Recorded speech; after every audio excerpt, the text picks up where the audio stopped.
And we got the best analyst in football, David King Kingy. It was a tight first half. You could not split these teams.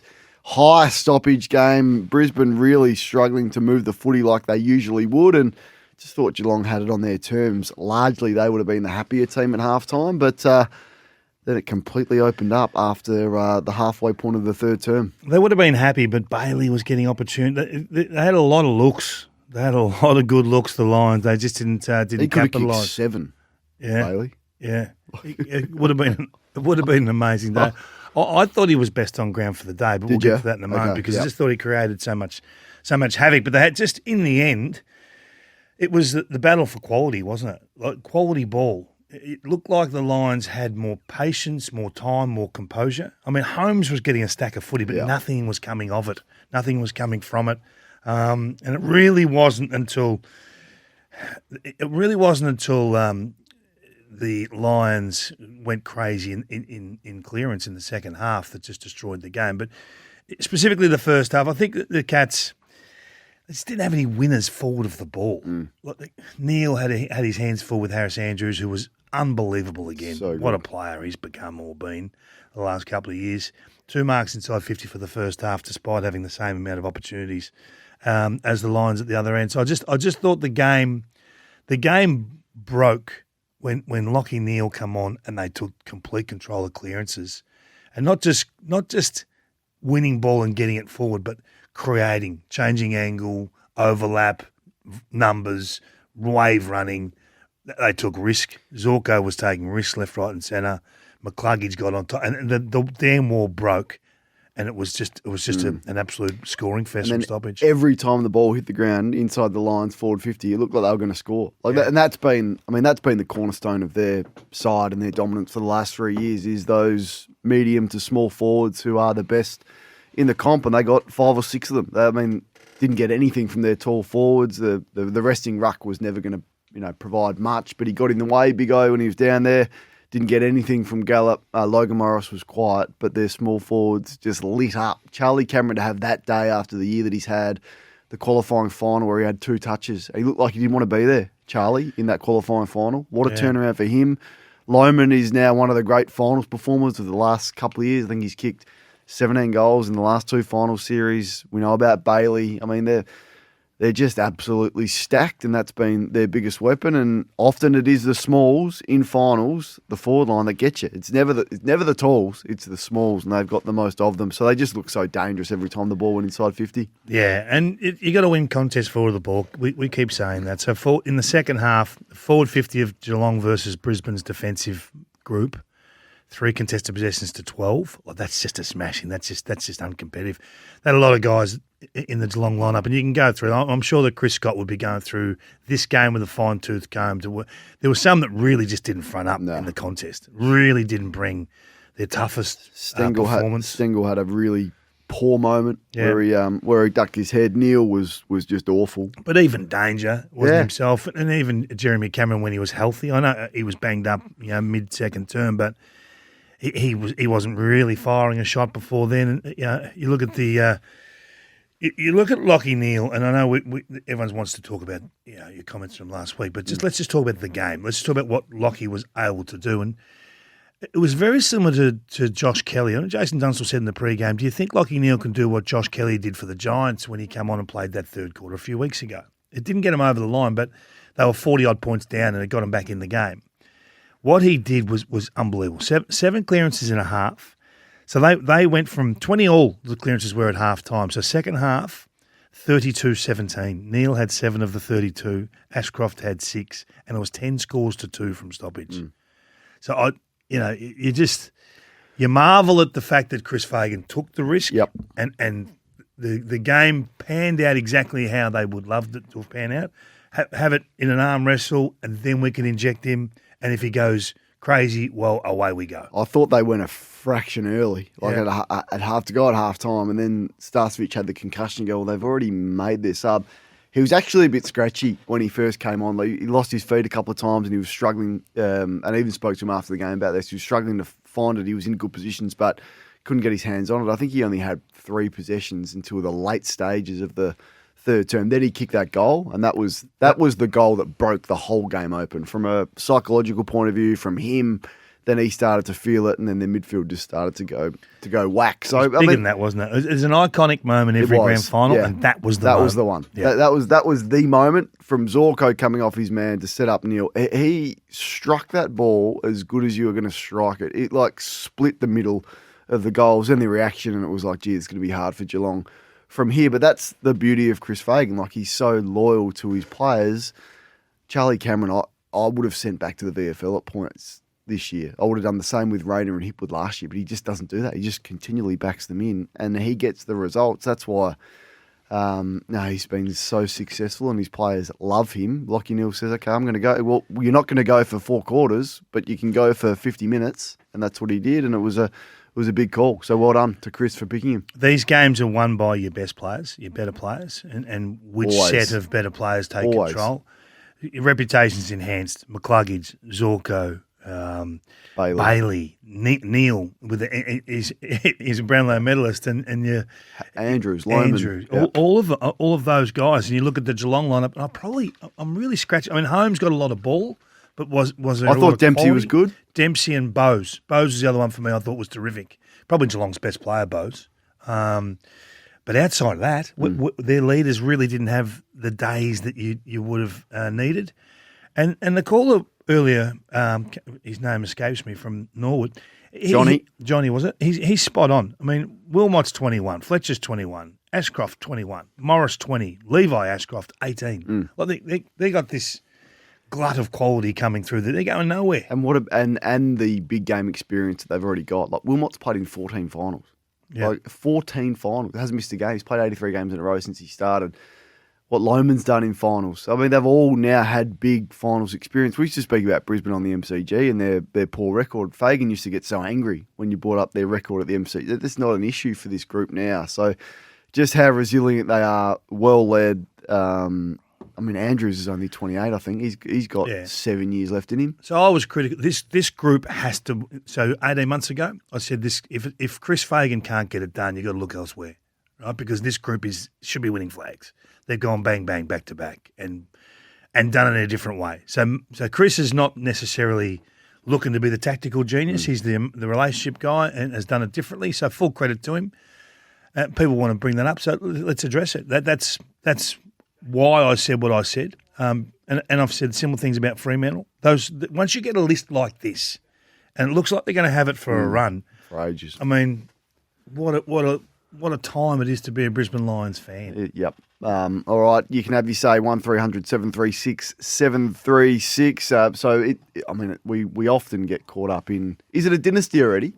Like, what's a is 3 a dynasty? Is 3 grand finals and 2 premierships a dynasty? Is 7 consecutive finals campaigns a dynasty? Like, I think it's a dynasty already in a competition as hard as this, hard as it is. So people say, is this going to be a dynasty? I reckon it's a dynasty already. 7 final series in a row. How many can they win? Wow. It's all about just winning. Dynasties are winning them, aren't they? Wow. Or is it? Like, I think they're winning them. You have to win them to be 3 grand finals, but they have 3 grand finals in a row, and they could have easily won the first one. There's a kick in that, or an umpiring decision here or there in that one, and then you win the next 2, and you win it the way that they won it this year with all the challenges. You have to win 3 to be a dynasty. I think it's a dynasty. It's a dynasty already. No, I think that's. You think that's one more just is a back dynasty? to back. That's just back to back. I don't think it's dynasty. Dynasty's 3 for me. 3 in 5 years. 3 in 4 years. 3 in 6 years. They have to win one more for a dynasty, I would say. Ask those out there. Is a dynasty back to back? We'll put a Twitter poll up. I think one more is dynasty. All right. I'm just trying to get the dictionary meaning of dynasty. Okay. There's a couple of different meanings of it, but I'm happy to call it, in a competition with 18 teams, as even as it is, to do it as an interstate team, which is far harder to do it than a Collingwood or Richmond, where you don't travel at all, to lose the first final, to get injured, to have the toughest draw. It's as good a premiership as I can remember. I just want to make that clear. Like, you're not going to see many better premierships than that. Yeah, and they come up against a team. No one picked them. I think Rex Hunt's the only person I saw that picked them. Oh, no, there was a couple. Was there? Yeah, there's a couple. I didn't see many. The punters didn't Kate pick him. McCarthy tipped them. Lynchy. Okay, a couple of the people with tipping with their heart, I think, because they're Brisbane people. All right. Okay, so we're taking that out off the table. If I'm sure there's some ballers out there. I think Simo tipped them. Will put I their think John hands up. Longmire tipped them. Okay, there you go. Not On many. Wednesday There night wasn't with many. Jared and Gary. There wasn't many that tipped them. No, not many. But no, well done to them. Yeah, we have to say, when they stamp it like this, congratulations. Let's just start there before we go to the Cats. We'll go to the Cats side of it in a moment. But yeah, the dynasty discussion's a good one. So the Cats. I mean, the Cats are an unbelievable football team, so well coached, and to be in the position that they were, where I just thought they were so settled leading in, perfect lead in other than Tom Stewart. They were in the box seat for the first half. They were really strong, but as you said, they just had far too many players perform poorly on the biggest stage of all.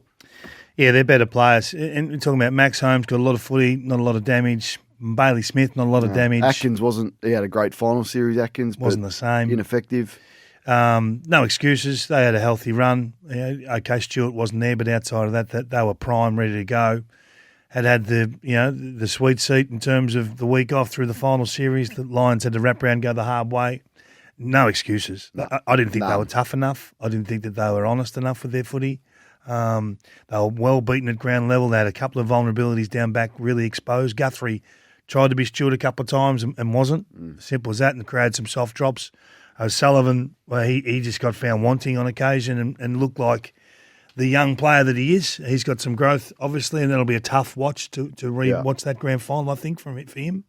And they just weren't as diligent with their ground ball work between the arcs in the second half and then in their back half in the second half. Yeah, and some coaching errors, really. I thought Stanley was the right move to give you some flexibility with Blixarves, but that just didn't work. Harris Andrews was too smart. When Blixarves tried to go to him, he just kept going over to Neil, and they conceded on that one. Stanley uncompetitive in the ruck, and whether that's his last game at the level, wouldn't be surprised if it was. But that backfired, and Blixarves, for all his dominance as the main ruckman throughout the finals, he didn't get near it, so they couldn't get him into the game. So yeah, they made some errors in the box as well. Yeah, and I thought they allowed Harris Andrews to just destroy Neil for long periods. Yeah, like that to me was a bizarre watch. You saw Chris Scott speaking to Neil at 3/4 time. The instruction must have been to lead up. He kept wanting it over the back, and Harris is just standing in front of him, pressure on the ball, and he's just like, I'm just going to play in front of you. Good luck if you're going to get out the back. And he didn't adjust at all. It was just, you go and play your game. Like last time, the same thing happened last time. So I wondered why they didn't do something different there, because that was just a thorn in their side all afternoon, really. And they didn't. It wasn't like they were worried about moving another player that was winning. So Blitzarves moving down there because he was winning. He wasn't really dominating there either. So that was a little bit strange. And then it all just finished quickly. I mean, Charlie Cameron finished the game in a 10-minute window, really. Just short of 3/4 time, just early last quarter, and it was over. And you do get a big margin in grand finals. Once you know what, you chase the result. You may as well lose by 10 goals if you want to get yourself back into it. So list changes. Is Warple going to do anything for Geelong? I don't know if Warple's going to help their midfield smashing it they had. Like where are you going to slot in James Warple? I mean, they're always into stuff, Geelong, and I like that about them in terms of making their list better, but I'm not sure Warple's the answer for them. Charlie Curnow's the other one. He'll help. Yeah. Yeah, well, Charlie Curnow definitely helps. He's going to help every team, isn't he? Good luck. Good luck getting a trade that satisfies Carlton on that one. Yeah, and this is why they're full club discussions, premierships, aren't they? Because you go and you throw everything in to get him, and then all of a sudden you have the Jeremy Cameron effect again, or the Patrick Dangerfield effect again. So this is why good clubs operate the way they do. So now I thought this was a premiership that was right there for the Cats to win, and for whatever reason they were outplayed, out-hunted, outsmarted, and the tags didn't have the same effect. I mean, Rayner was well clamped, but Mullen just didn't have the same effect on McCluggage this time. He was ready for him, and he brained him. Let's have a listen to Chris Scott, his reflections on the game itself. The game itself today, like even the first half, we went in scores level, but it just didn't feel like we were able to play the way we had, in the last couple of months. Again, which is a bit of pill to swallow, because I think we'd shown that our best footy was going to challenge anyone. And in some ways, looking at the form teams through the final series, even going into the final series, it sort of seemed to us that Brisbane and Hawthorn were two of those, and we've got over those two and just couldn't get it done today. Always makes a bit of sense. Any issues with him complaining about the sub rule after the game? Some took exception with that. At the right time? Well, there's never a right time, is there? I mean, when's the next time you're going to hear from him? I don't mind. Yeah, I discussion. didn't mind it for what it's worth. Yeah. I think I'm never going to discourage coaches for giving us their opinions, because they're the smartest people in football. If they've got an issue with it and that's their platform, then you can say it. And he would have paid, I haven't listened to his full press conference, but I'm sure he would have paid tribute to Brisbane itself. But here, for those that missed it, here's what he had to say about the sub. I'll say one thing. I hope this doesn't sound like sour grapes. I think we all, and I'm at the head of the queue, will be rapt to see the back of the sub rule. Because that was really, besides the seriousness of the injury, the challenges there, make planning difficult, and it feels like a bit of deja vu in a respect that we were sort of waiting and didn't feel like we could make that sub until we had some clarity there. Do you think it was poor of the club to put him back on with the seriousness of that injury? I mean, clearly not Petrarca levels, but what duty of care does a club have to a player who's on the bench for 17 minutes, put him back on, strapped him up? They would have known it was serious. He's in all sorts of pain. Yeah, they would have assessed the risks and the likelihood of significant damage. I think it's a big difference for Petrarca. Yeah, I agree. The internal stuff's a totally different discussion, and the uncertainty around the internal bleeding and those sorts of things. With the arm, it's just it's a pain threshold, really, isn't it? Can you handle this? We'll give you some assistance, but it's a grand final. He would have wanted to go back out. He wanted to try and impact that tackle, the rundown tackle with the one arm, grab him by the collar. It was unbelievable. So good. And at that stage, they were 1 point in front, I think. So it was that was mid-third term. And then we didn't see him pretty much for 17 minutes after that. He was gone. And then they didn't say much about Stanley, that they subbed him out while they were still unsure of the seriousness of Jezza. What, did you think? So just get back to the planning of Chris Scott, because we sing the praises of Chris when they win, and we do have to eyeball the. So I thought the Harris Andrews matchup he allowed to last too long. Was there enough done to curb Zorko and his influence with his damage and his kicking and his aggression? Well, that's the thing when you are as negative as what they were, someone's going to get off. So Zorko got off, and Bailey was running around at stoppage. He could have been hit to, he was on the fly, and it nearly got to him. He was the one that was just left all alone. It was Smith mainly. Yeah. Smith was mainly his opponent. But that's what you get with those offensive midfielders. They don't have a defensive bone in their body. So in terms of the planning, you got it. I said it before. He got it wrong. I thought he was out coached significantly. Yeah, from a selection point of view, from a matchups point of view, even like the trying to be a bit smart. Mullen starts on the bench and then comes on. So if you're going to do it, just do it. And then McCluggage got away a couple of times when Mullen was on the bench because no one took account for him. And their matchups were all wrong, and I thought their selections were wrong as well. The Lockie Neal decision in the end, probably the bravest call in a grand final for some time. Yeah, I mean, the bravest call would have been to start him. And they gave the reason why, because the conditioning wasn't.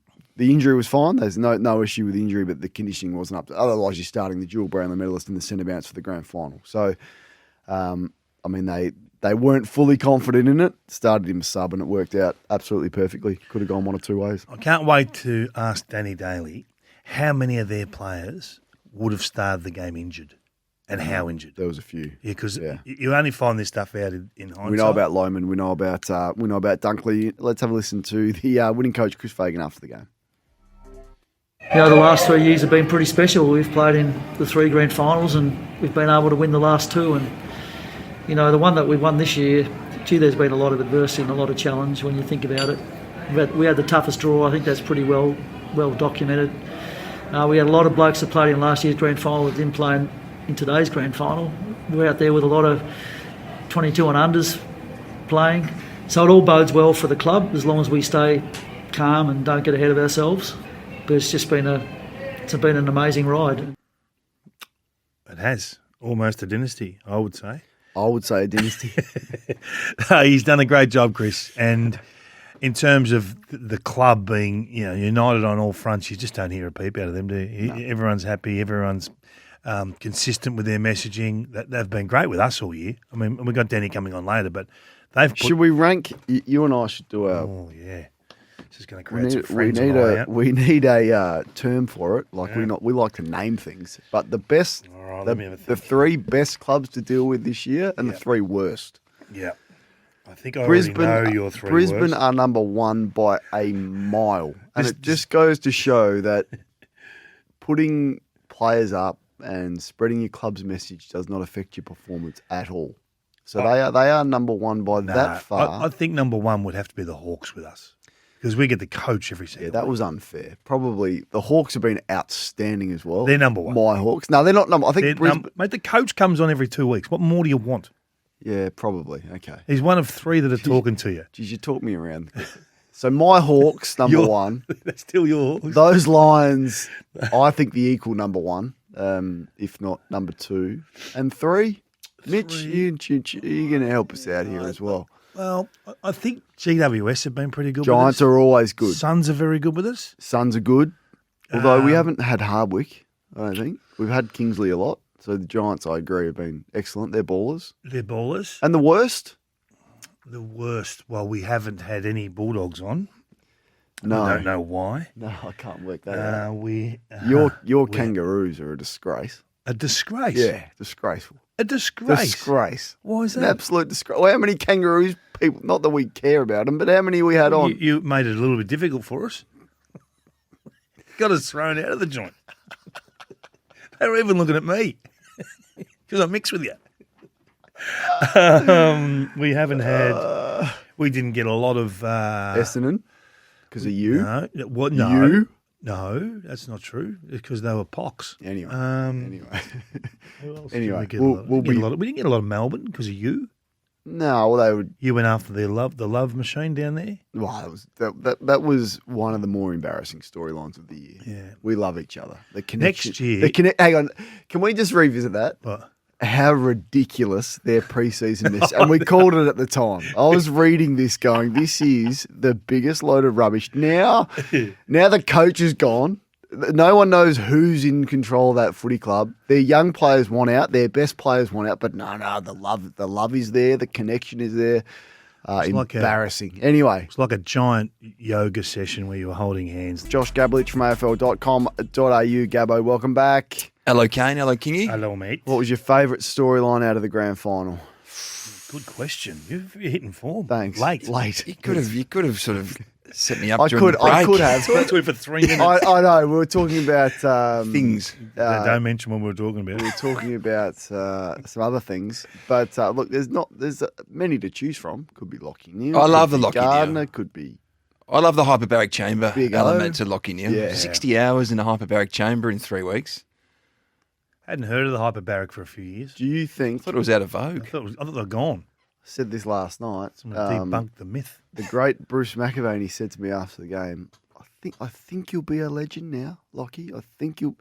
Hard to argue now. Dual premiership captain, dual Brownlow, all Australians and best and fairest coming out of his you-know-what. Is he going to be a legend in 30 years in the Hall of Fame? Well, his resume would suggest so at this point. 32. What about? Yeah, okay. I'll throw a different question at you. Okay. Will Ashcroft is now a two-time Norm Smith, two-time premiership player. How old is he? 21? He's 21. He could have the poorest career from here on in. Say he just has an average career from here on, right? And they don't add to the premierships. Would he be Hall of Fame? Two-time Norm Smith. You'd be stiff to miss, wouldn't you? You'd be a bit stiff. Well, only 3 people have done it, haven't they? Dusty and McLeod back to back. Youngest ever. Jeremy Cameron, fallout for that. Hodgie's done it twice, but not back to back. Sorry. Yeah, so he was the only one missing yesterday, Kane, from their family day. Quite a subdued day, as you can imagine. He was in for scans, which confirmed a broken arm from that collision with Patrick Dangerfield. In the rooms post-game on Saturday, Dangerfield did say he heard a nice loud crack from that collision. So in for surgery now, and we'll get that fixed, Kane. But a big storyline out of the grand final. Yeah, I mean, duty of care, all that. I don't know. Doesn't quite sit that well. You're putting him back on with a broken They arm? spent 17 minutes on the bench. They hadn't made their sub. Dangerfield's heard a crack. He's in all sorts. And they put him back on. Now he misses the celebrations and he's in for surgery. That's part of the job.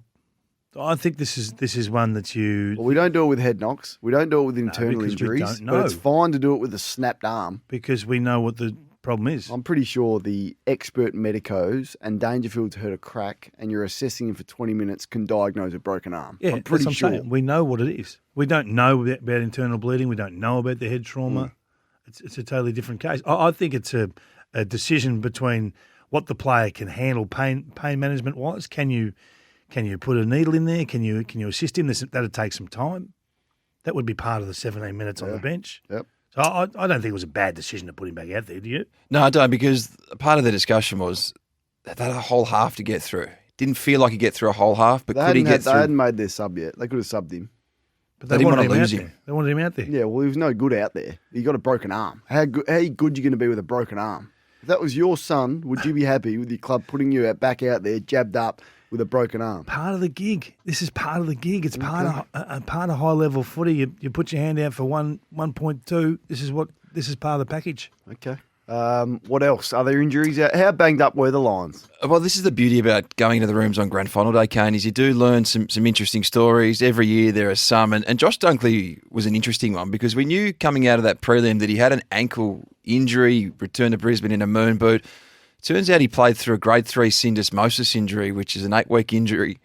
He's going to have ankle surgery. So he went back up to Brisbane with the team yesterday. He's got Mad Monday today. He's back on a plane tomorrow to Melbourne to not just get ankle surgery, to get a shoulder reconstruction as well. So Damn. he's going to take the best part of between now and Christmas to get back to full fitness.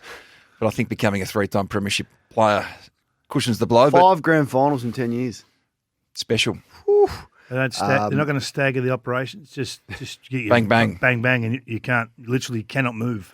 Yeah, I don't think he's going to be going too far during the off-season, but that's the price you pay sometimes. And not the only shoulder reconstruction on the cards, Kane. Jared Berry booked in for a shoulder reconstruction tomorrow as well. So 2 dislocations in his final 4 games of the year. The second ultimately cost him a premiership medal. I spoke to him in the rooms post-game on Saturday night, and he said it was the right call. The call was vindicated. Chris Fagan didn't tell him until Thursday morning. They got out to Icon Park to train, and that's when they had the discussion. He thought he was going to go through a fitness test, but he did say it was the right call. And a lot of players in the room spoke about Jared Berry post-game, and they said that he is the glue of the group, and they used him as motivation on game day. I'm sure, Kingy, you saw his number 7 Guernsey hanging next to the door. Yep. Chris Fagan also put a photo of him up in the meeting room and spoke about him right before they left the room. So they played with his spirit on Saturday. And post-game, Chris Fagan, just like he did 12 months ago with Oscar McInerney, gave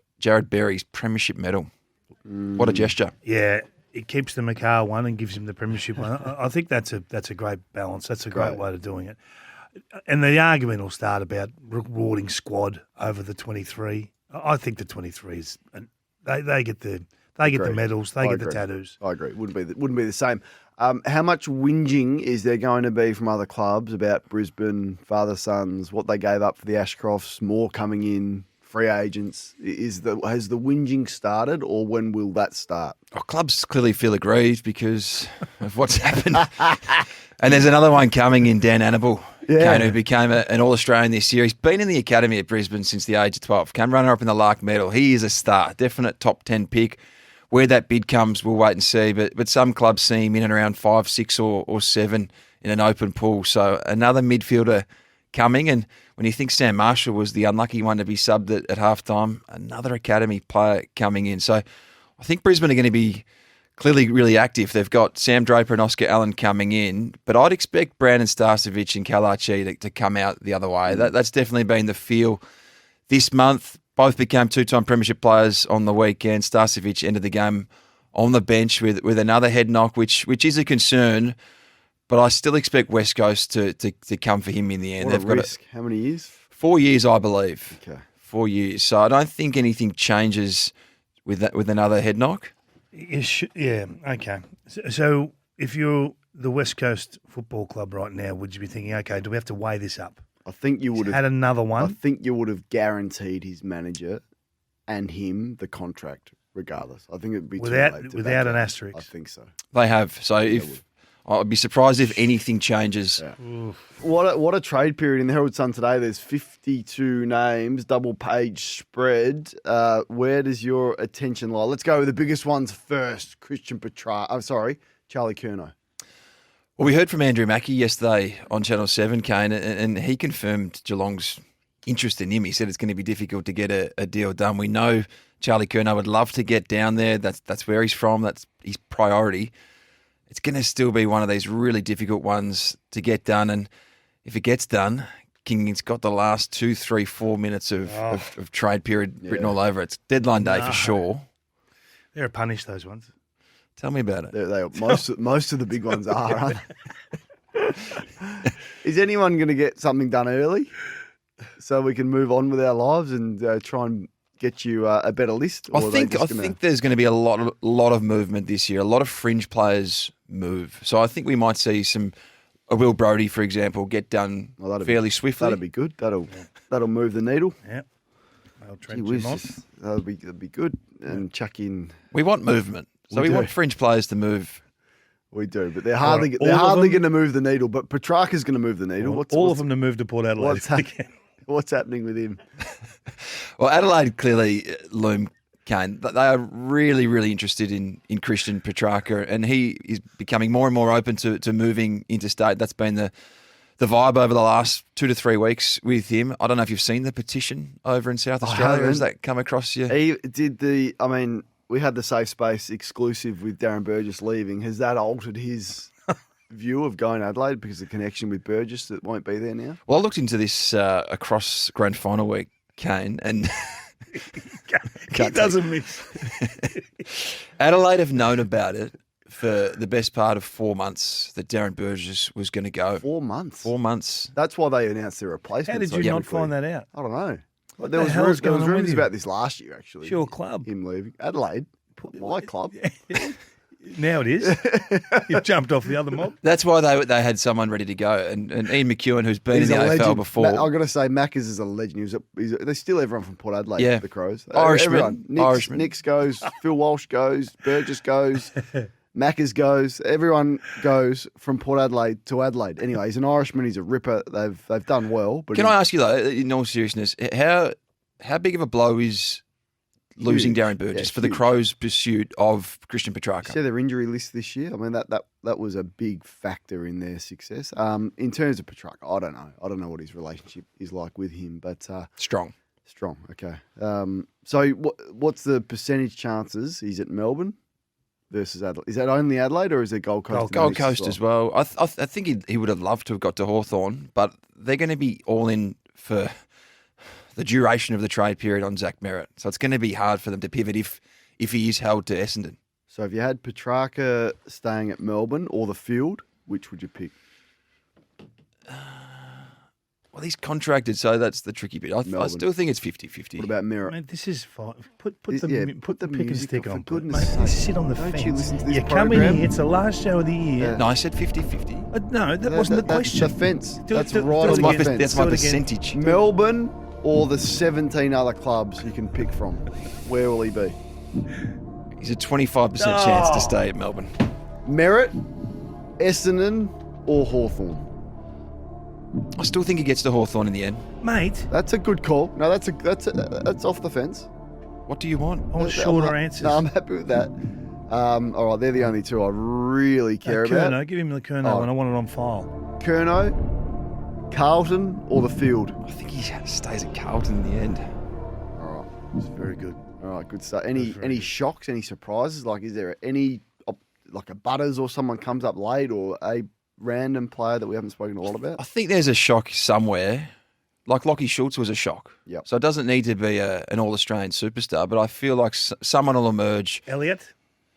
I think Jamie Elliott ends up staying at Collingwood. Brodie Mychek, I believe, will end up going to Melbourne. Melbourne. And that'll... Melbourne. and that will provide Collingwood. Collingwood's already raised their offer for Jamie Elliott. They can't afford to lose him, clearly. And it would be a disaster if they lost Jamie Elliott. Flanders, we're going to get to him. So Sam Flanders met with 4 clubs last week in Melbourne: St Kilda, Melbourne, Essendon and Carlton. He's got a couple of offers in. He's going to wait for all 4 offers to come to his manager, Matt Bain, before he makes a decision. Clearly got 2 years to run at the Gold Coast Suns, but the view is now that he will return to Victoria, play for one of those clubs. I think Melbourne's in the box seat, Kane, because his strong relationship with Stephen King. I think that certainly helps, given the time they spent together at the Gold Coast Suns, interim coach at the back end of 2023. He needs a fresh start. He wants to play more in the midfield. He's been squeezed in the last 18 months under Damien Hardwick, so I think that happens. And as Sam Edmund reported late last week, St Kilda has come very, very hard for Sam Flanders, so that spending spree appears to continue. Is he the player that's reputation has grown the most just because he's available this year? Like in terms of the player that he is versus what we're speaking about him? Is he the player that through the roof? Well, he came third in the best and fairest only last year, so... Where should he go? For his football, should he go to St Kilda or should he go to Melbourne? I just think he's going to get more opportunity at St Kilda. St Kilda is a better proposition for him. I'd rather be playing at St Kilda than Melbourne. They seem a complete mess, don't they, the D's? Well, complete mess is strong. Well, their best player wants out. McVee's gone. Who's pulling the strings? New coach comes in. Yeah. I'd rather go to the Saints, I think. I agree. Yeah. And you don't have to drive out to that awful training ground. Casey? Yeah. Which I keep hearing about. It's a big issue for them. Yeah. Melbourne's clearly going to be a big talking point in the trade period. They're going to be as active as anyone for who's coming and who's going. So I better take a breath before I get myself in I was just thinking, the last 20 minutes has Say been hello to my little friend. been your loosest. Can we get the machine gun out again, please? Thank you. We'll speak to you throughout the trade period, No doubt. clearly. Great Look year. forward to doing that. Had a huge year, mate.